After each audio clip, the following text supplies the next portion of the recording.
So thoughts are great, in fact, greater than a startup capital. If somebody looked at you and gave you $100,000 and said, go start a business, and you had no thought, I can almost guarantee you that you'll blow that money.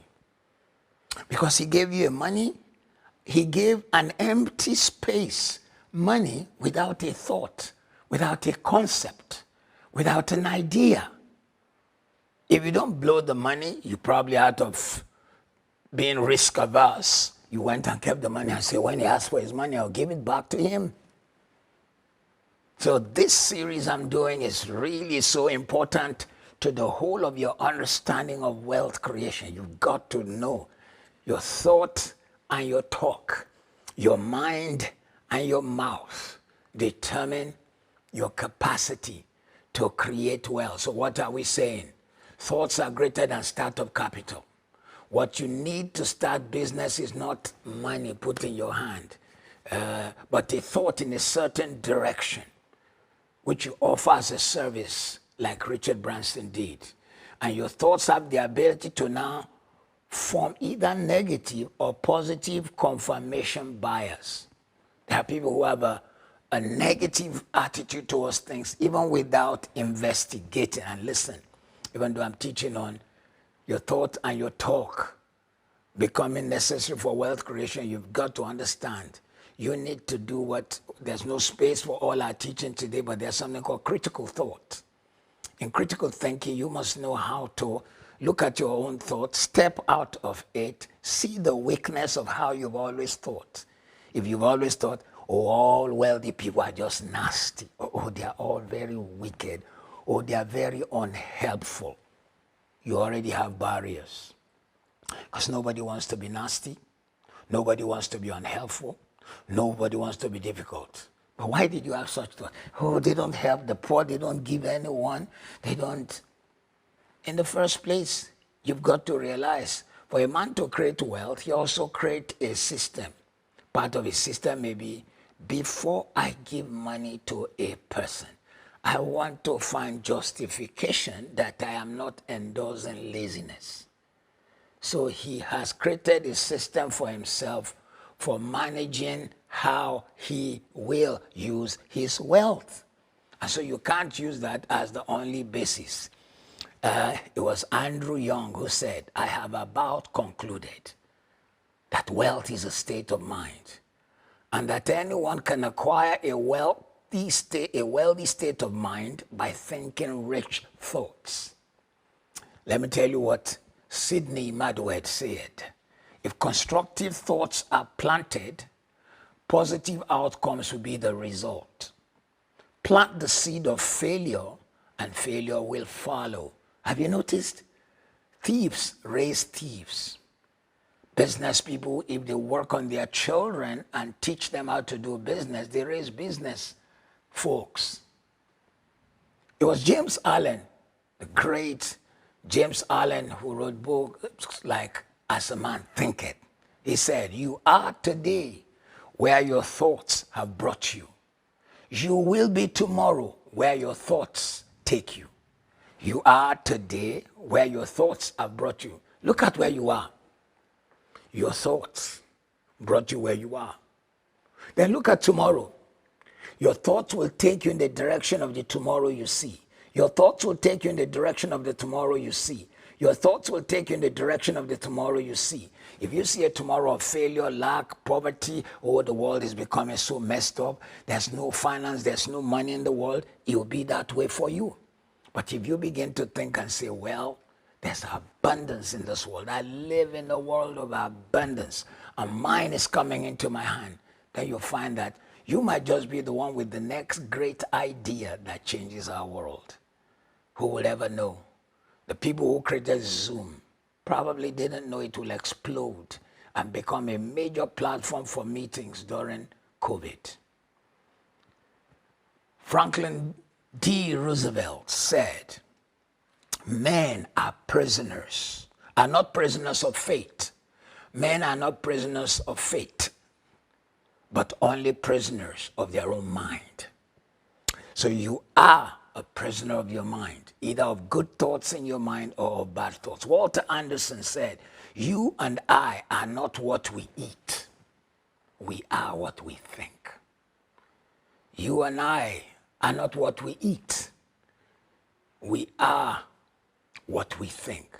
So you must believe that you are worthy to receive. By the way, if this teaching on the mindset of the millionaire is helping you and it's making sense, like it, subscribe, leave your thoughts, make a comment. Let's know how it has been beneficial to you.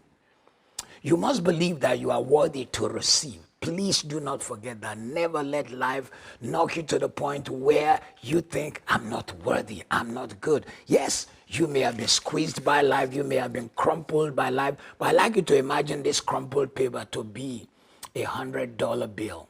Crumpling it did not change the value. Squeezing it did not change the value. Making it so tight did not change the value. Once I straighten it out, it will be recognized, respected, and accepted because someone had signed on it that service,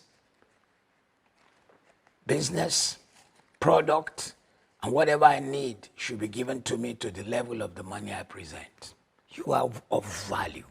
And do not let the things that have crumpled you determine who you are.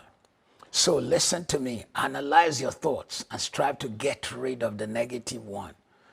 Always remember that your outer world is a reflection of your inner world, and therefore have a prosperity mindset. And in having a prosperity mindset, you may have to cut some people, snip, snip, snip, snip, snip out of your life. The dominant idea is always believed and accepted by the subconscious mind. The dominant idea is always believed and accepted by the subconscious mind. If your dominant idea is, I'm wealthy, it's going to be all right, I'm going to be rich, your subconscious mind believes it, your subconscious mind begins to work in that direction. Your subconscious mind begins to see it. If your dominant mind is that things are going to be all right, you will beat this disease. While I'm not saying mind over matter, your mind cures all diseases, yet it is easier. Matter of fact, science has shown your body begins to release the right kind of chemicals, including estrogens, to make your body plush, healed, and strong because it moves in a certain direction. Thoughts are wholly yours.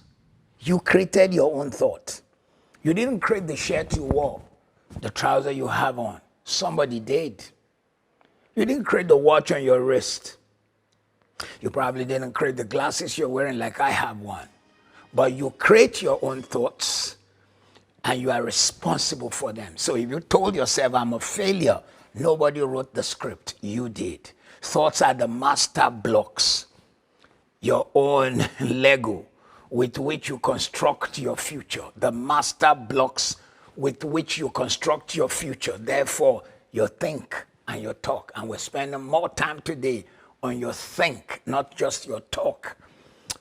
Your think is so powerful. Constantly fill your mind with thoughts that inspire you, that you can conquer, that inspire you and empower you, that tells you go for it, achieve it, be the best, go and do it. Others who did it, it was because they had opportunity and they let their mind at work. Thoughts can become the best tool you ever had. The best. Concentrate them. That's why I think this generation needs to sometimes have time out from social media. Shut down everything so you can just think. Guard your thought and exercise your thought. Your mind tells you to write, to journal some ideas, journal it. Even if you've not seen anything in like manner, or you were confronted with a problem and you can't find a solution, write it down. You might be the one to produce the next solution. Everything a man achieves and all he fails to achieve is in direct result to his own thoughts, not his teacher. We blame people, but the most major person to blame is ourselves. Start with the man in the mirror. As a man thinks, so is he. As he continues to think, so he remains. So when you lift your thinking, you rise and conquer. Life and its achievement are the crowning of your thoughts. All achievements in all spheres, all achievements in all spheres, business, intellectual, spiritual, financial, are definitely directed and keyed to your thought. Your thought life is a power available for your use. You want to create wealth, you want to know wealth, change your thinking and your talking, and things will begin to change around you. If this series has helped you, like it, subscribe, leave a comment, and invite other people. Make sure you check us out and check us out on our platform. There are several other videos we've done that could help you. It's been me, Matthew Ashimolowo. God bless.